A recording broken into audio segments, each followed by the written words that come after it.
Hi, my name's Chris, and I am an addict alcoholic. Hi, Chris. I am Kim, and I am married to an addict alcoholic. Hi, Kim. Today we were going to answer questions, and maybe we will at the end.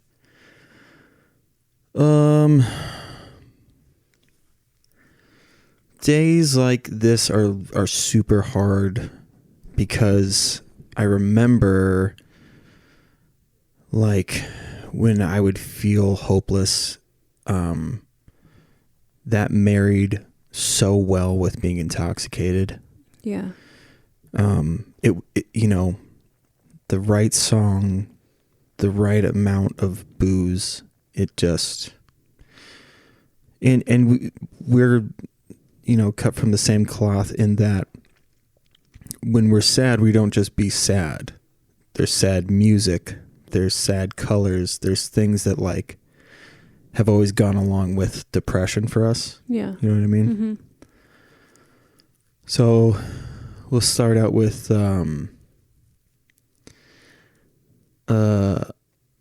somebody that I was in treatment with died in a pretty horrific way. I don't want to go like super into detail about it, but suffice it to say, cocaine, booze, and paranoia are, I think, the worst possible combination. Yeah. And we've talked about it before on here, in that just because you're sober doesn't mean that everything's okay on the outside. For a lot of people, they have court hearings, they have, Legal there's divorce, Yeah. there's all kinds of, I got very, very lucky to have the support system that I have. Because with the way that things could have gone, with any other person, I very well could have just been somebody that went to a shitty treatment center, or just been told to go to AA meetings, and then maybe I can see my kids. That happens all the time. It feels like there's basically 3 people left. That you went to treatment with? Yeah, of like that are still like, I hate to say thriving, but like surviving is a better word for it. It feels like we're in the trenches, and the place that we're trying to get to, people just keep dropping off, and none of them in like clean ways. It's very, very rough, and it goes back to kind of what the person that I had grown really close to in there, the kind of the fear that we had was like, what's the point if everybody around us is just going to keep dropping? Well, to be that person, if they relapse, to show them that you can, to be that person there for them. Or if you mean like people passing away. Well, I mean people passing away, people relapsing, yeah. and because it's the same way that somebody who smokes cigarettes, and they know that you're trying to quit, and so they just look at you as like a better person, and they just say, don't fall back into what, there's no hope for me, is basically what they say. Like, even though they're smoking like crazy, like there's so many addicts that are like that they just accept that this is going to be them, and they'll stay connected with sober people. I think one, because they wish that they had that. And the other is that, I mean, we're the only people that know what they're going through. Yeah.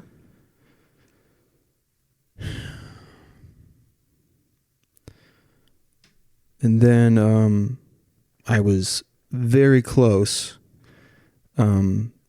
Alex and I have been talking about going back to Mike's, and today somebody got called out finally for the garbage human being that they are, which felt really, really good because they no longer get to run the mic that they helped build, and people don't have to feel unsafe when he's around.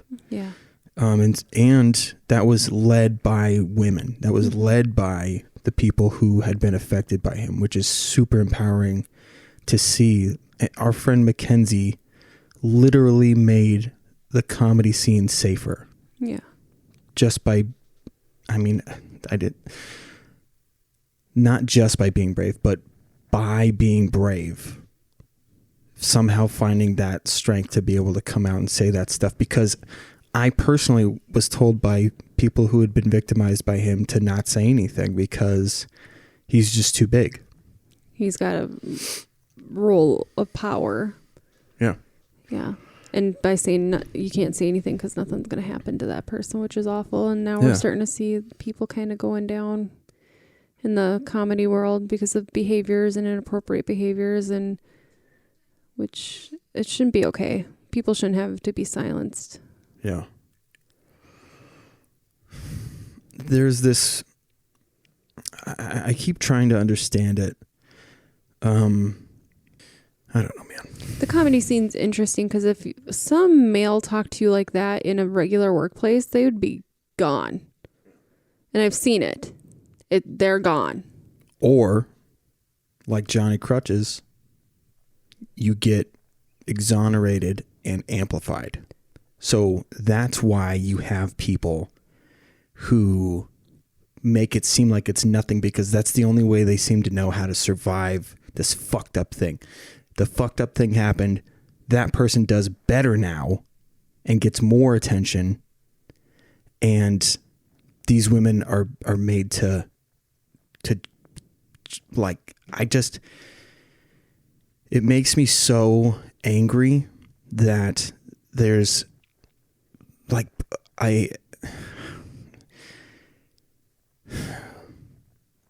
this whole fucking thing, man. So with D'Elia, obviously, that was fucking heartbreaking. Alex and I love that guy. Yeah. And there's information coming out now that some of the girls might have embellished their stories. And when that happens, that then now means that anybody else, the dozens of women that made claims against him, will now lose their legitimacy. If you can show that one person wasn't telling the truth, now therefore this person is back to having everything that they ever wanted. I mean, it started, when was that? When the fuck did I go over to Alex's? Was that Tuesday? Yeah. Yep, Tuesday, when I hung out with all those comics. And by the end of, like, we had a great time. It was really nice to see them. I went into a restaurant. People are having beers around me. It didn't faze me at all. Not any of those guys, but like, just, you know what I mean? Mm-hmm. First time I've been in a restaurant since February. Yeah. So that's pretty wild. Maybe even longer than that. Cause you were... See, I thought that too, but Alex met us at Perkins. Okay. And I had totally forgotten about that, but yeah, I was right there with you. I was thinking the same thing. But then by the end of it, we all started to remember how many terrible people there are in the scene, in the world in general. I mean, we were literally talking about the person that got called out, Corey, the guy that no longer has his post. We were literally talking about him the night before. And we were talking about other people. And this is the other thing that I can't wrap my head around. There are people that were sharing Mackenzie's posts who other female comics have told me about those people. Mm. And and that the people that I was hanging out with, that they were talking about the things that those guys have done. I don't get how do you not just cower? Right? Like, Yeah. is it the hidden in plain sight thing? Like, what the fuck is going through these people's heads that they think, like, just because it's trendy to support women, and that now that all of these other comics are calling this person out, now it's okay? The thing is I don't understand. Yeah. I don't get it. And it hurts. It was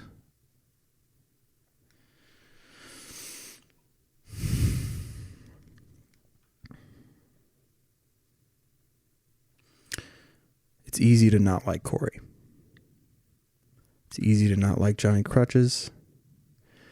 It's easy to distance myself from somebody like D'Elia. But, friend, all of this stuff happened today. Corey, it started last night, but like it really steamrolled into today. Finding out that this individual passed away, like just before I clocked out of work.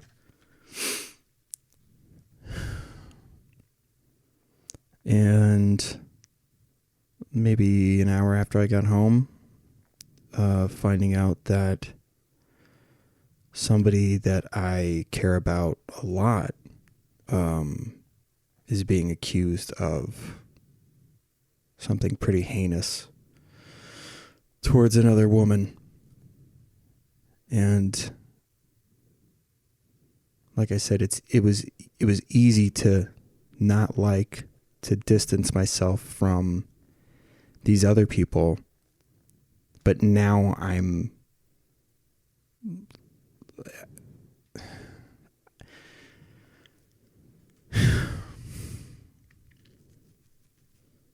it's very hard to wrap.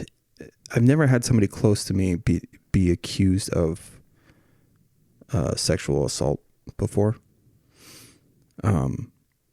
And I've never understood the people who say, you know, like, due process is important and where are all the facts and this and that.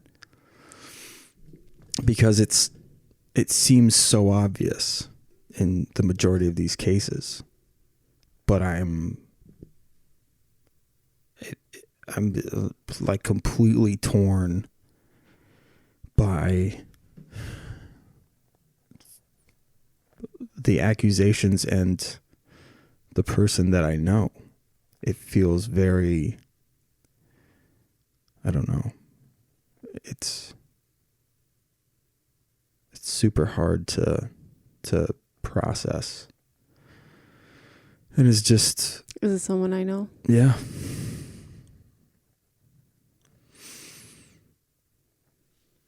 And do you feel like it's... I don't know. Affecting your sobriety? Like, do you feel in these moments this is when you would want to be drinking? That's what I was saying at the beginning, is like this. I remember this feeling. I remember this. Yeah. I feel like too, our emotions too, is when you're not drinking, everything, I mean, when you were kind of becoming sober, everything's amplified. I think that lasts for a long time because I feel like everything is a little amplified in how we feel about things that go on. Because, you know, with substances, you can numb it down at least a little bit. Yeah. Yeah. Or it just feels like it makes sense. I'm sad, so of course I'm going to get drunk to really like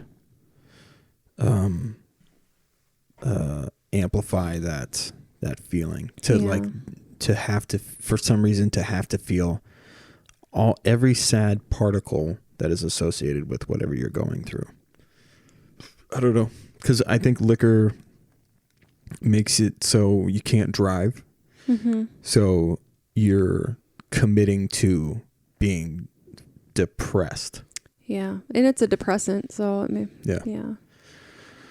And maybe that's it too. You're not feeling the way that you think you should be. And so drinking is going to get you there. Yeah. I think that's kind of what this feels like too, is like, if I didn't know them and I heard the things that I heard, I know what I would do. And I know how I would react. And so it's hard to be so close to somebody and like I'm very like conflicted, and I just feel hypocritical. Yeah. Especially since today I was like, fucking good. I'm glad that this happened to Corey, because now I can freak the fuck out again about Johnny Crutches, and I hope that, you know, he is scared to go anywhere. But No, the person that you're talking to, and I guess I don't know who you're talking about, so. yeah, I mean, and I guess I was confused, like Brian Callen and Brendan Schaub. I showed you that, right? Mm-hmm. Brian Callen was saying, I hope and I pray that this isn't true, and that's all that he could do. You want there to be like some magical, like in court cases, like in movies, like people imagine like calling a surprise witness to the stand, and then they shed light on the whole fucking thing, and then the whole case changes around, you know what I mean? Like that dynamic. Like it feels like I'm wanting that to happen. Because we've seen people try to take this individual down before. And so the initial reaction is like, is this somebody again, like just trying to make them sound bad? Like, is it just that? Or is the worst fucking thing ever happening? I don't know what you do. Well, let's go back to you feeling like a hypocrite because of calling people out, and now this is happening to someone you're close to. Like last night, yesterday, I wanted to post on that female's post, like, yeah, women need to start calling all these fuckers out. Yeah. The end. They need to all be called out because this isn't okay. I never pressed charges against the person who assaulted me. I have not talked about that person, said their name, done anything. Could I call them out on social media right now and ruin their entire life? I could, and I'm not going to do it because I'm scared. So what a hypocrite I am for wanting to say, all you girls, let's call these people out. But I'm not going to do it. I think it goes back to the, like, watching it not work is so disheartening. It's so fucking heartbreaking to watch people divulge the worst fucking thing that ever happened to them in the hopes that it doesn't happen to somebody else. Well, and then that person becomes empowered afterwards. And I think this person heard from other people it was happening to other people. You know, the harassment. So she was hearing from multiple other women that it was happening, and are you talking about Mackenzie? Yeah. No, she did this on her own first. No, I know, but then she was hearing about it all. Oh, I see what you're saying. Like to keep the ball rolling. Yeah. So definitely feeling like a hypocrite over here too, because in my head, what happened was so far long ago. I don't even want to bring it up, and I don't want to blast somebody, and I don't want, like, because I don't know what's going on with that person, where they're at, what's going on in their life. So then I feel like, I'm very hypocritical too. Have you talked to this person that is being accused? Yeah. You did tonight? Yep. And how did they respond? They were terrified. They did their best to tell me their side of the story, and is it someone you talk to pretty fairly often? As much as any of the other people, I guess. But there's a gap of time that they don't remember. And that's like the worst part, is that they don't know. They don't, like, they know as much as they've been told, and what they were told initially is not what's being broadcasted now. So it's super, super, super, super awful, because if you did do a thing that you have no memory of, you still did it, which is, I know. yeah.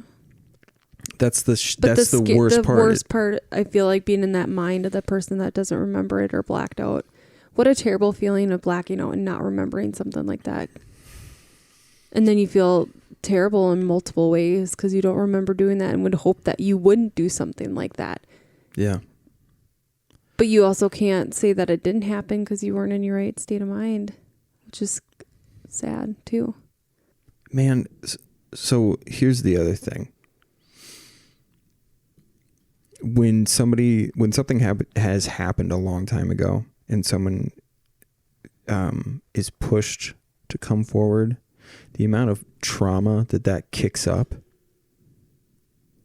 and you're crossing your fingers that it does some good, there's the guilt of who knows if that person turned their life around, which honestly, who fucking cares if they turn their life around? I don't give a fuck. But the trauma that you have to go through, Yeah. it's not as easy as just saying, hey, guess what? This happened. Whew, glad I got that off my chest. It's not like that. Mm-hmm. It's the real reason why people wait so long. Like, there are people who like can't live their lives, and it either destroys them or they can't do anything but have to confess. I hate to say it like that, but like to tell somebody what happened to them because they can't make sense of their own life anymore. Yeah. To roll the dice on encouraging somebody to take that road. I don't know, man. It's so much more complicated than it just being about guys or it just being about women. It's way more than that. Yeah. You're talking about the human psyche and how unbelievably fragile it is, and how an act of 3 minutes can destroy everything that made you who you were. And obviously people who survive that and are, I don't want to say stronger people for it, because you survived. I don't know, man.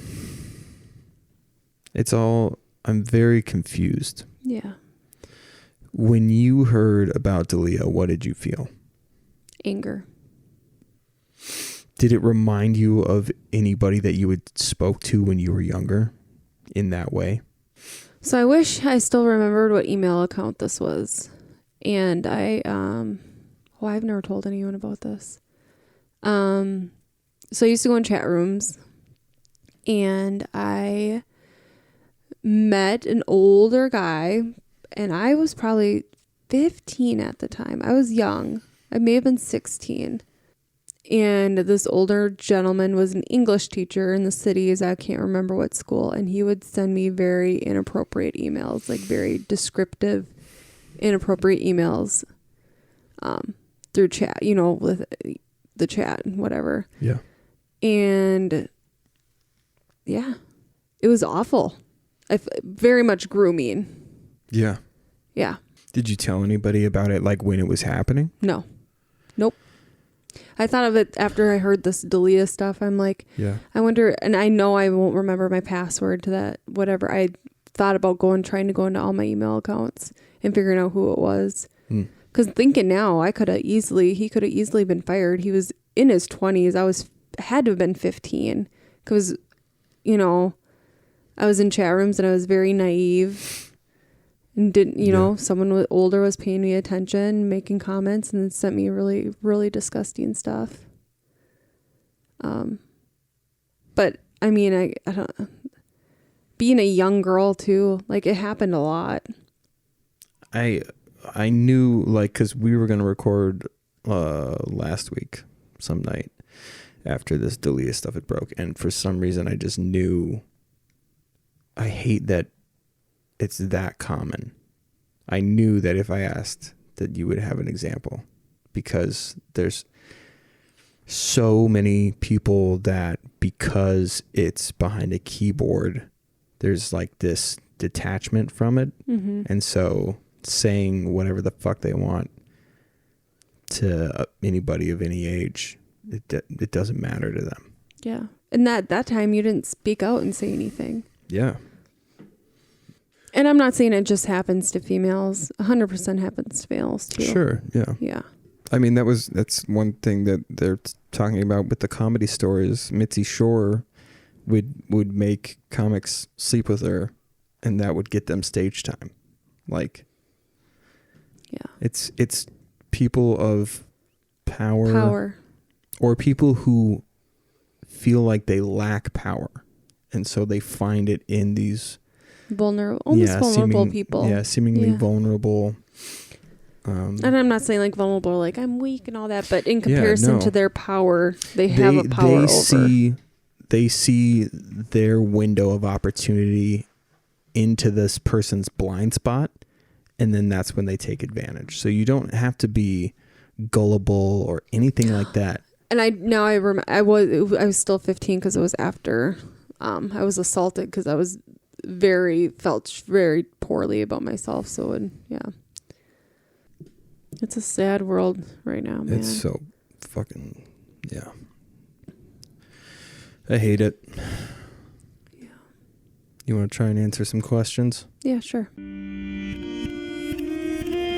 Okay. First and foremost, all my love, I have a question I would be interested in having answered on the show. How has quarantine impacted your desire to stay sober? Has it been easier or harder? Have you found anything that has helped? I mean, I've kind of answered it like just in conversation, but not like directly, I guess. Mm-hmm. Initially, quarantine was a huge help in sobriety. Yeah. Like it just distracted my brain from... So no open mics. That's where a lot of the drinking is. I mean, because they're bars, breweries, and all that. For sure. No one was having any special events like 30th birthday parties or whatever at bars or anything like that. No weddings. Well, not just that. Like there was something more important. That's true. And so our focus was on something else. My brain to remember, like, so it allowed my brain to remember what it felt like to be focused on like what's important. Mm-hmm. And so in that sense, like it was huge help. What was the other part of it? Has it been easier or harder? Yeah. Anything that has helped?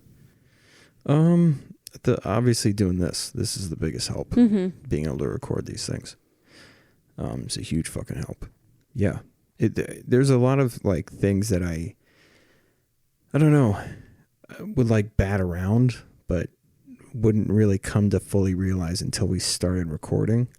And you can hear it kind of in the earlier episodes where I talk like way slower, and it's really because I'm like realizing shit as it's happening. Yeah. Even with Anna, we recorded with earlier, there was a realization that like I had, for some reason I had this idea that everybody that I was friends with was like as codependent as I was, but it was me the whole time. Yeah. And I was like, my codependency started basically when we moved here. Like I felt like very alone, and like I'd never addressed that before. Mm-hmm. So doing this helps a ton. It's a lot to fucking work on, like, but I'm so happy to let this like be such a big part of our It's your life. treatment. If you think about the time you'd be spending going to AA or therapy. Ant in your hair. What? Did I get it? I mean, it was pretty tiny, so sorry. Ant emergency. The times you would spend going to AA or going to therapy during a week and all those kinds of Yeah. things. If you think about it, it's the time you take to record. That's what it is, dude. Knowing that I have a support group in my house, Mm-hmm. that's huge. Yeah. Feeling like I like literally have an AA meeting in my house that's like inches away. That's fucking huge. It is. Yeah. Sorry, that just kind of like made me realize how to word that. Yeah. Any other questions? Yeah. Did you go through a period of anxiety where every time Christopher was late, you would panic that he was relapsing? When did that go away? No. Yeah, I kind of figured. Yeah, no. Even when you were out with the guys the other night and you were late coming home, I had no concern that you were drinking. Zero. At the wedding, no concern that you were drinking there. When you are out doing things, you went to meet up with some of your treatment friends at one time. And then, no. I know it's weird because I used to be one of those people that if you did something and it caused me a lot of hurt, I would be anxious about it forever and I would not trust.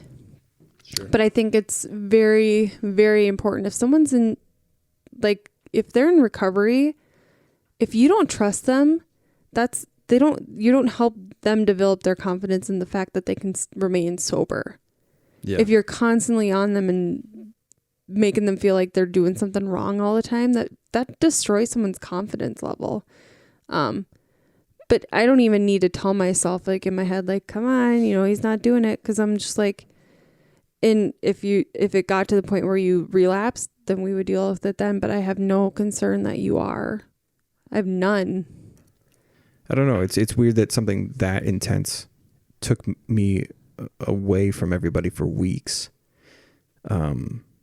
Is not more of a concern. Yeah. Like I don't know how to feel. Like I don't know how else to say, but like it just doesn't feel like a concern to me either. And yeah, like you told me before that I walk differently. I thought that was super interesting. I think that's makes so much sense because I was pretty jumpy. Yeah. Before, especially like when I was Yeah. pretty heavy in use. How can people support loved ones who are struggling? What is it that each of you find the most supportive and helpful? I mean, I hate to sound like a broken record, but The podcast. fucking podcast, man. Yeah. But also like, family hasn't been weird either. No. Like they haven't. Your family was so supportive, like very, very supportive, and not like the weirds. Like, well, you gotta support Chris because he's going. Like, Yeah. been great. No one has said, "Oh, how are you doing?" They don't make it weird. Yep. When they ask like how I'm doing or like if I'm doing something, they want to see what could help calm my mind in general. It's never alcohol, like addiction related. You know what I mean? So like they throw stuff at me like that you would throw at anybody. It doesn't apply to I mean, it's not exclusively about addiction. Yeah. So I think that, and they haven't seemed like nervous that I'm relapsing or anything like that either. No. There's been one family member who's been kind of weird about shit, but beyond that, but I think it's weird that it's not like scarier, right? Oh, that people aren't like, is Chris still sober? Yeah. Or are you still sober? Yeah. I think because everyone can see like that walk, they can see difference in you. Yeah. So I think we don't feel as concerned. Well, it's funny. I like said that I didn't want to be the guy that talks about addiction all the time, but I'm the guy that talks about addiction all the time. Yeah. So like, it's not just like assuming that people should know that I'm okay. I think I do a pretty good job of like making it apparent that if I'm talking about addiction, it's something that I learned or something that I feel would help them. Mm-hmm. Like it's not just, I don't know, because there's addicts that I've talked to that like seem almost like snobbish isn't exactly the right word, but like, I don't know, like, you ever felt judged by like a churchgoer? Mm-hmm. It's kind of like that. Like if you're not in recovery the way that they think you should be in recovery, there's like a weird kind of thing. And I don't feel like I do that. I mean, we've had 3 people on who are recovered from a substance. Yeah. Not and they all substances. Yeah. That's and I've true. never, like, I pushed James pretty hard because I'm like, if you're addicted to heroin, like the chance of relapse is super high. Yeah. So I like really encouraged him to not do anything else. But he, I don't know, man. I think we're also ourselves learning about addiction. Yeah. Because you were using alcohol, you weren't using other substances. So. Yeah. Well, I mean, when I went in, I wasn't on. Yes. That's what I meant. But all these other people use different substances than alcohol, yeah. So I think we are still learning also about addiction and what sobriety can look like. So I feel like sobriety is very fluid where it can look different for everybody. Yeah. Well, I find myself saying this all the time now. Oh, that's interesting. Yeah. Because I'm genuinely like, I know what my shit looks like, but I don't know what other people's, that came out weird. I know what my addiction looked like. So I know the like feverish desire for anything. Like I texted Max one time and was like, hey, do you have anything to snort? And like, I hadn't even been like doing cocaine. I just like, so the addiction was so like, just like a little, what are those little trolls that if you put water on them, they turn into gremlin. Yeah. It's like a little fucking gremlin in my body. So for me, like I can't let that guy gain any ground at all. The fact that you guys can do anything is super fascinating to me because it feels like there's just so much to learn because it lends to how, like our friend Jackie, like she brought up, you can be addicted to food, you can be addicted to soda. Like it all applies really to how, especially like Americans live their lives. Mm-hmm. Fast food, like, there's so many fucking things. Overconsumption.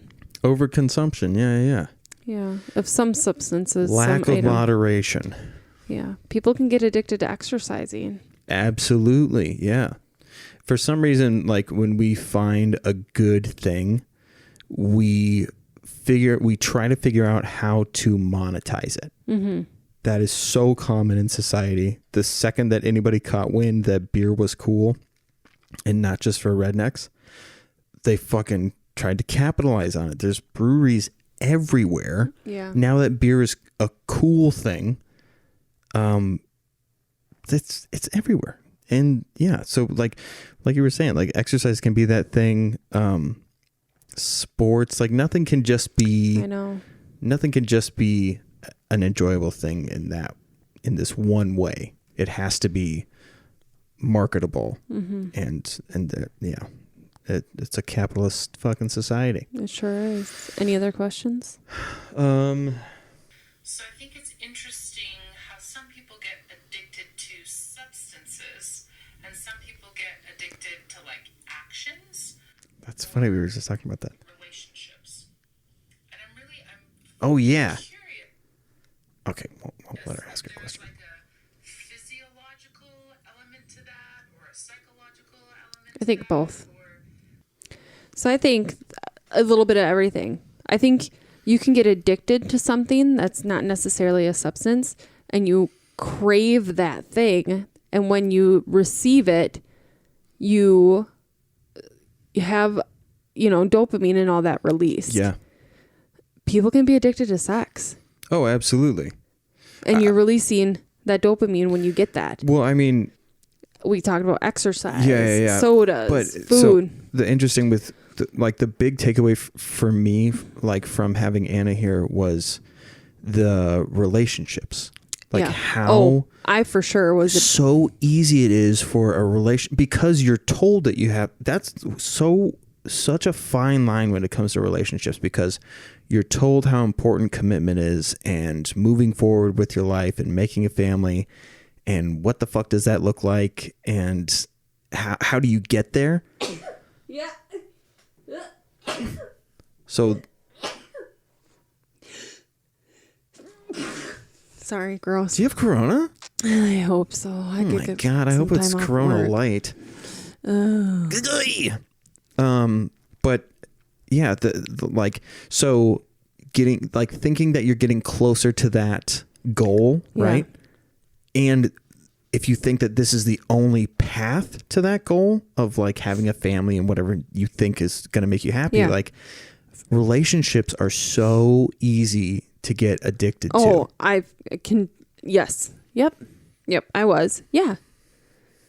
Dude, 1,000% me. Oh, you. So we joke and call you a man whore, but it's not that. You were addicted to be in, and you get that sensation when you're in that relationship and that person's telling you how much they like you and all that, and then you would get out of a relationship and find one right away, or whatever. Well, because I romanticize the idea, the concept that like that whole grass is always greener on the other side. Like, when you see movies where like somebody is in a relationship and it's dull, and then they meet somebody fun, and like they're gonna show you how you should really live your life, like that whole fucking thing.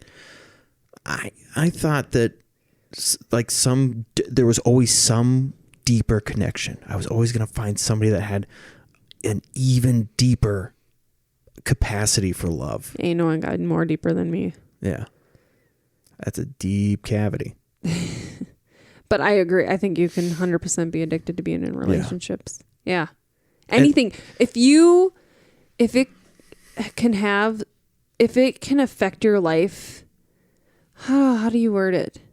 You know, I'm going to look up if it's detrimental to your lifestyle. Yes. That's yeah. If you're not able to function and go about your day the way that you intend to, anything that disrupts that pattern. Yes. Yeah.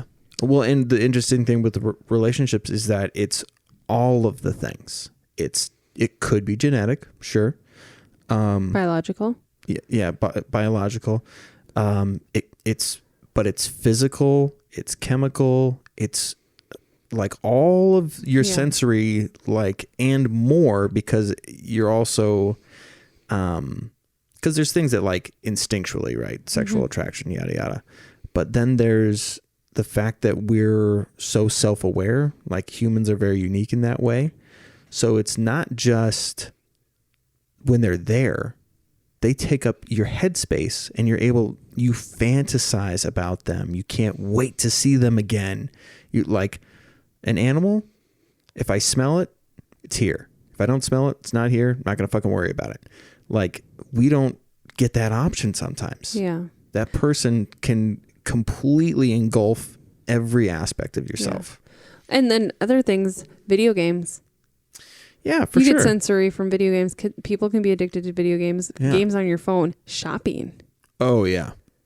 That high that you can feel. Like, I'll admit, when I get a good sale on something and you can see how much I saved, I get this feeling, almost this euphoria. Like, if I were drinking, where you would get that euphoria, I get that sometimes from shopping. So I can see how people can get addicted to certain things. I like made fun of online shop. Like, I could not understand people's desire to constantly or how you get addicted to online shopping. I didn't understand that. But Amazon, that's exactly.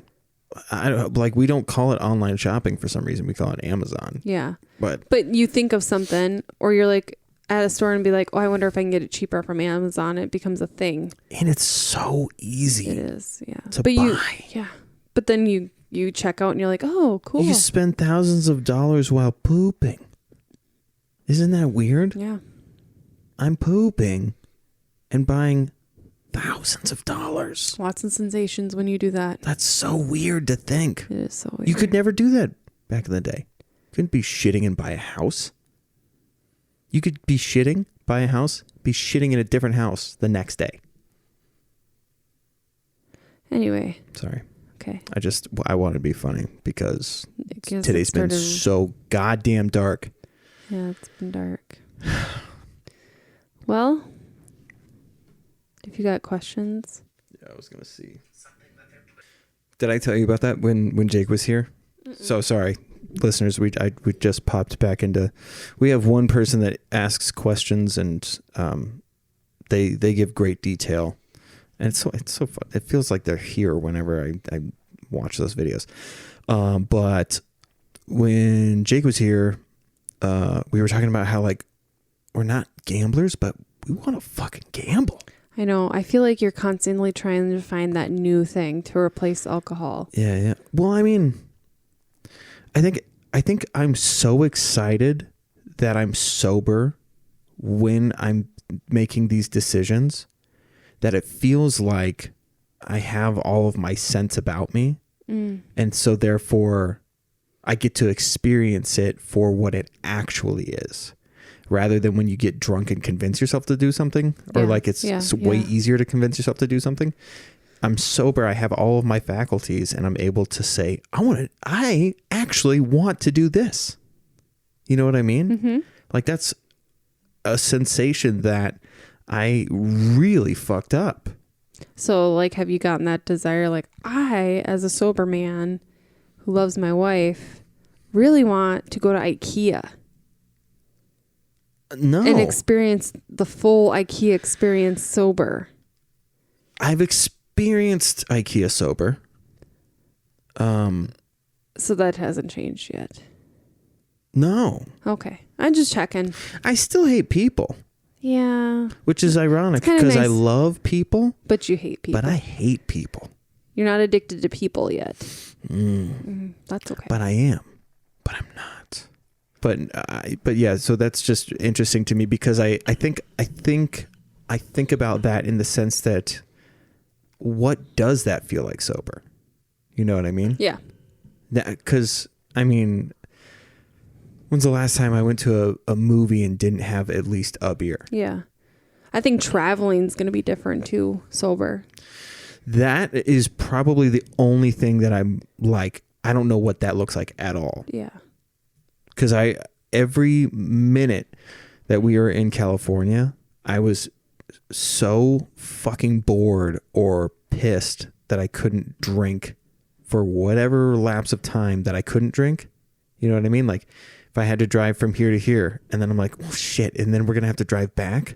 So I can't drink too much wherever the fuck we go. Like it encompassed like that entire trip. I was constantly thinking of how can I drink whatever amount with whatever activity we're doing and it not be a problem.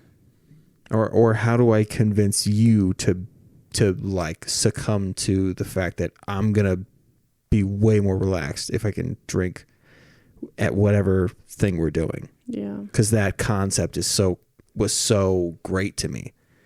Like we're on vacation, we for some reason should be able to drink with everything that we do. You think about Mexico, we could drink the entire fucking time. Mm-hmm.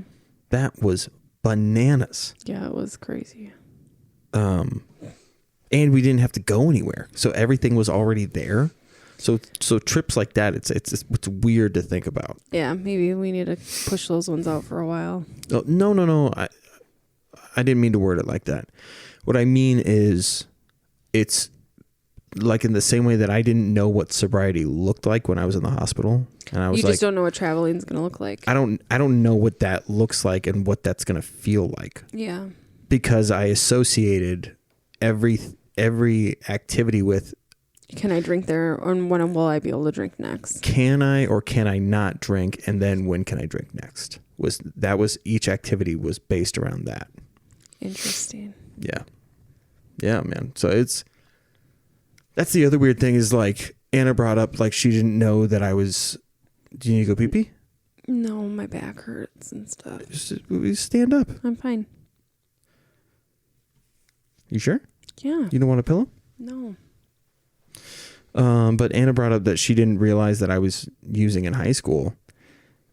It just goes to show like how much my body wanted to be able to get away with using. Yeah. That it was like, hey man, silly time when silly time is like okay. Mm-hmm. But if you want to be fucked up and do normal shit, you need to learn how to act normal fucked up. Like smoking weed for basically 2 years straight and nobody knew. I had no, like, obviously the people that would want to smoke with us knew, but like to the people that I didn't want to know, they didn't know. Yeah. Which is super interesting. It is interesting. Never got busted by a teacher, never even close. No suspicion at all. It's crazy, man. Yeah. It's so, when you think about how you have a friend who is able to hold their liquor, people say that a lot. Mm-hmm. So-and-so can really hold their liquor. Think about what their body is sacrificing to look like they're able to maintain whatever level of normalcy you think. Start to think about what their body is going through to be able to do that. That's crazy. Yeah. That's a lot of stress.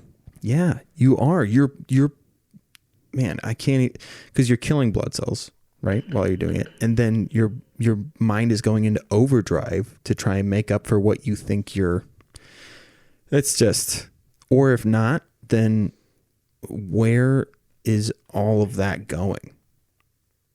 The next, like, people talk about how they take horrendous shits, like horrendous bowel movements. I don't know why that sounded weird. Like, you have no idea that they're actually saying like, oh yeah, I drink a lot, but I absolutely destroy every bathroom that I go into. Their body is like just being ripped apart. Yeah. Holding your liquor needs to not be a cool thing anymore. Yeah, I know. That's a dangerous fucking thing. That's like, I think back to when I was like in high school and drinking at parties, and I had one friend, they called him, I'm not even gonna say his name, but he could drink a lot, and I wasn't drinking a lot then, and I went through a whole 12-pack of beer to try and look cool, that I can, look at me, I'm a girl and I can outdrink this guy who drinks all the time. Oh yeah. So stupid. Like, I blacked out. I was so sick. I felt like death. Like, you know, being a teenager and young and drinking that much alcohol, like, come on, you're lucky you don't get alcohol poisoning and doing stuff like that. And you don't think of people do. Hundreds of people do. Yep. Yeah, absolutely. And yeah, man, I hate to make it like everything sound like a potential for a horror story, but if you can accept the fact that every time you get into a car, you might die, alcohol, substances are no fucking different. Every time you have use, no you have the idea potential for dying. And at which point that switch is going to flip, and now you're an addict. If you can accept that hurtling yourself at 80 miles an hour down a highway could turn into a multi-casualty thing, it shouldn't be a far stretch to think that just because it hasn't happened yet in your life, it does not mean that it can't happen. It's like people, I can text and drive. I've done it forever. Oh, dude, yeah. You could, at one point you can kill someone. It's, things like that. It's always a possibility. Oh, yeah. I'm like hearing people say like, I'm glad I don't have a problem, which a couple of people have said. To you? Yeah. And I know that they're not, that what they're trying to say is like, I hate that you went through that. I'm glad. You're a lot nicer than me, because I'd be like, fuck you. I'm glad I don't have schizophrenia. I'm glad, like, how would you say that to someone with schizophrenia? Yeah, but they're more saying like, oh, fuck. Yeah, but you still wouldn't, I don't know. Okay. What are we at? Well, it's I'm also itchy like, and uncomfortable. Yeah, you got ants in your pants. No, I really feel like yucky. Yeah, I know. We talked about a lot of yucky shit. No. I don't want to let go of this episode because I know that when I pick my phone up, there's going to be more coming Yucky. out. Yeah. And I'm Maybe just really not looking put your forward phone to away it. for the night. Yeah, maybe. Yeah.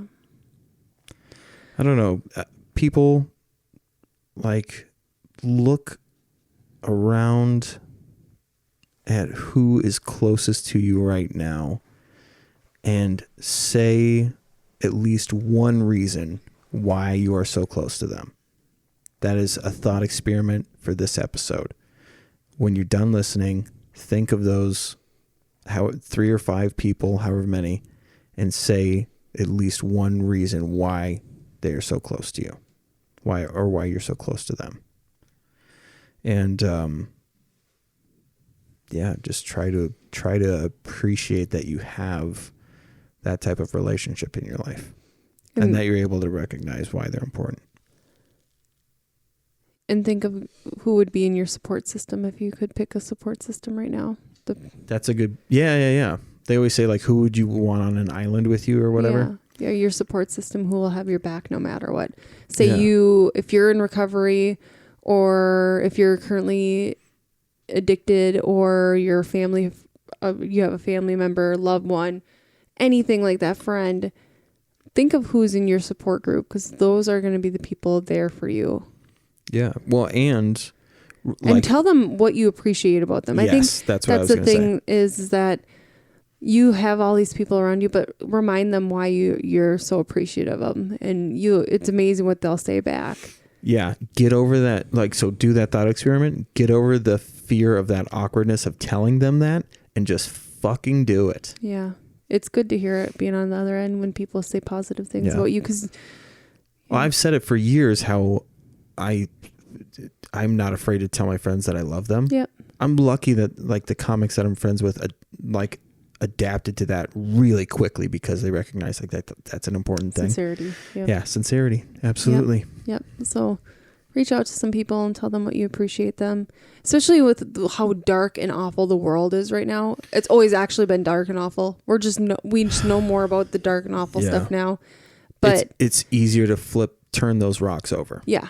Yeah. Just tell people and be kind to each other and reach out to your friends and tell them the things that you love and appreciate about them. And it might brighten their day. They might read something awful that's happening and reading that and knowing that someone loves them. Well, and it opens the opportunity for the conversation to say, I didn't know that I needed that in my life. Mm-hmm. I didn't know that I needed to have that sense of security of knowing that somebody does have my back.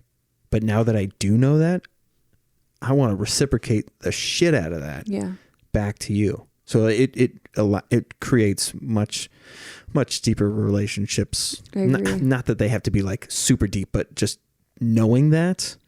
This is so fucking funny. So I'm watching the nerd comics explain guy, right? And Hulk gets sent to this planet, and there's like gladiators, and they have to fight. You know how gladiator shit works. And at one point, there's I think it's like 7 of them left. They've gone through all of these different stages and defeated all of these different people. Hulk only knows them because he's a slave and has to be in these fucking battles. Same with these other guys. But just before the final battle, they commit to being war-bound to each other. Which is to say, we survive together, we die together. Wow. And that idea of war-bound, which is to say, you know, the concept come hell or high water. Heard people say that. Like, if there's an opportunity to just know that, to just know that somebody feels that way, doesn't mean that you therefore now have all of these super deep conversations all the time, but just the reassurance of that knowledge is super powerful. So on Father's Day, I usually just tell my dad Happy Father's Day. Does this have to do with Hulk at all? Well, my dad could be the Hulk. Okay, good. But I'm like, you know what? I usually just say Happy Father's Day, I love you. And then he's just like, thanks. That's just kind of been what we do. And I'm like, you know what? I'm going to say something different. I'm going to reach out to him differently. And if you've listened to the podcast in previous episodes, me and my dad have not had the best relationship growing up. I'm still learning from it. You know, we're trying to work together. I don't hold grudges, you know, because I've seen a lot of good in him. Here it is. So what did I say? It said, Happy Father's Day. Thank you for putting up with me even when I was a pain in the butt. I appreciate you and I love you. And he goes, thank you for that. Have a safe week and I love you also. Aw. I was like, wow. He doesn't say I love you very He often. never, yeah. But even saying thank you for saying that. Yeah. Yeah. Because I think we had I never tell him I appreciate him. Mm. And I think that may have, you know, yeah, I can say Happy Father's Day. What does that mean? But putting that appreciate, and it was very small. I could have texted him something longer. I actually planned on emailing him a long thing about like how we've grown together and how I wasn't easy. My dad, you know, he had a hard time with me. I left out a lot of stuff in my history. I was a very difficult teenager because of traumas that I went through. Oh, sure. Yeah. So I pushed him away a lot because I hated men. Right. So, but no, just that made my whole day. Like, oh my gosh, he said, love you. Well, and there were times where you were pitted against him. Yeah. Yeah. But just that, I am sure I made his day brighter just by letting him know that I appreciated him. Yeah. And I knew I was hard on him. And I've never admitted that I was a pain in the butt. I always joke about it, but just saying like, yeah, I was a pain. I appreciate you and I love you. Well, yeah, that just goes back to just knowing means the world to people. Yeah. Yeah. And that can, and you guys might not talk for another 2 weeks, but no, we've actually been in contact a lot. I'm saying like 2 weeks could go by, but he would still know that you feel that way, and that you appreciate him in that way makes them feel better. Yeah. In general. Yeah. Yeah. I'm all itchy now too. I keep imagining that there's ants on me. Yeah. All right. I just wanted to record a little longer because I don't know if I'm going to leave some of that stuff in the beginning in or not. Okay. But that's fine. Glad that I got to say it, and it's out there. And yeah. Maybe we start doing a Patreon. So like Tiger Belly does this thing where things that they can't say in like the YouTube episodes, they'll release in these Patreon episodes. So maybe we'll do something like that where some of the, I'm fine with you guys hearing shit if you pay me for it. No, we can just do mini episodes. No, I know. Or we can even those kinds of things we can put back on regular Duck Duck Grey Duke as the regular podcast and leave. Yeah, maybe. Just try and separate. But I mean, I think those dark things are things that could trigger someone to relapse. So it's good to talk about these dark things because it can be triggering into a relapse and getting it out there. Yeah. Well, yeah. So it doesn't matter if you guys hear what the fuck I'm talking about or not, but sitting across from Kim and looking her in the eyes while I'm trying to process this shit. Yeah. It's scheduled time, like undivided attention to me trying to figure that shit out, not grabbing snacks and we're chit chatting or like I'm taking a shower and we're talking. Like it's this table. That's what this shit is for. Like it's just that, just processing, just thinking, just trying to be better, do the next right thing. Yeah. Do the next right thing. So that makes a big fucking difference, whether it gets heard or not. Yeah. Okay. Well. Yeah. I'm not going to say it because I always screw it up. Oh, it's fine. Here, you know what? I'll say it. And then can I say it? Yeah. Or does it screw it up? No. Just wait a second after I say it and then it'll be all yours. And with that, we will pass.